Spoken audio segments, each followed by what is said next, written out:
भगवत गीता के दूसरे अध्याय का 34वां श्लोक आज के मनोविज्ञान और सामाजिक जीवन का एक कड़वा लेकिन बहुत बड़ा सच हमारे सामने रखता है। 33वें श्लोक में श्री कृष्ण ने अर्जुन को डराया था कि यदि तुम युद्ध नहीं लड़ोगे तो तुम्हें पाप लगेगा और तुम्हारी कीर्ति तो नष्ट हो जाएगी। अब 34वें श्लोक में श्री कृष्ण अर्जुन को समझा रहे हैं कि एक सम्मानित और प्रतिष्ठित व्यक्ति के लिए समाज में अपयश का होना मौत से भी बदतर क्यों होता है।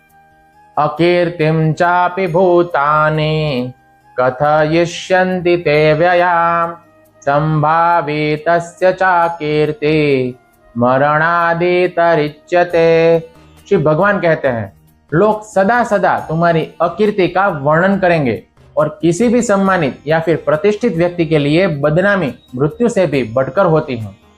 इस संसार में दो तरह के लोग होते हैं, एक तो वे जिनका कोई भी नैतिक स्तर नहीं होता और उनकी बदनामी हो भी जाए तो उन्हें कोई भी फर्क नहीं पड़ता, लेकिन दूसरे वे होते हैं जो समाज के रोल मॉडल होते हैं, जैसे कि अर्जुन एक महान राजकुमार, अपराजित योद्धा और भगवान श्री कृष्ण के घनिष्ठ मित्र थे।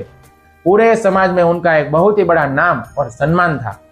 भगवान श्री कृष्ण अर्जुन को बहुत ही व्यावहारिक सत्य बतलाते हैं कि यदि तुम युद्ध छोड़कर भाग गए तो लोग तुम्हारे इस तथाकथित दया को दया नहीं बल्कि कायरता कहेंगे। लोग कहेंगे कि अर्जुन भीष्म और कर्ण के डर से कांपकर वो भाग गया। श्रील प्रभुपाद जी समझाते हैं कि एक वीर और स्वाभिमानी व्यक्ति के लिए उनका सम्मान ही उनका जीवन होता है। यदि युद्ध में अर्जुन लड़ते हुए मारे जाते तो उन्हें वीर गति मिलती और उनका नाम इतिहास में हमेशा के लिए अमर हो जाता। लेकिन यदि वे जीवित रहकर मैदान छोड़ देते हैं तो उन्हें पूरी जिंदगी समाज के ताने, उपहास और तिरस्कार को झेलना पड़ेगा। जब भी लोग उनका नाम लेंगे तो उनकी कायरता की ही बातें करेंगे। ऐसी अपमानजनक जिंदगी जीना तो हर रोज घुट घुट के मरने जैसा है। श्री कृष्ण यहाँ पर अर्जुन के सामने बड़े शुभचिंतक और मित्र के रूप में बात कर रहे हैं। वे अर्जुन से कह रहे हैं कि हे अर्जुन, तुम अभी भावुकता में आकर युद्ध टालने की सोच रहे हो, लेकिन जब युद्ध खत्म हो जाएगा और तुम समाज में वापस जाओगे तो तुम लोगों की नजरों से नजरें नहीं मिला पाओगे। तुम्हारे दुश्मन तुम्हारा मजाक उड़ाएंगे। मैं तुम्हें उस भयंकर मानसिक पीड़ा से बचाना चाहता हूँ। मान लीजिए समाज में एक बहुत ही ईमानदार और सम्मानित पुलिस ऑफिसर हैं।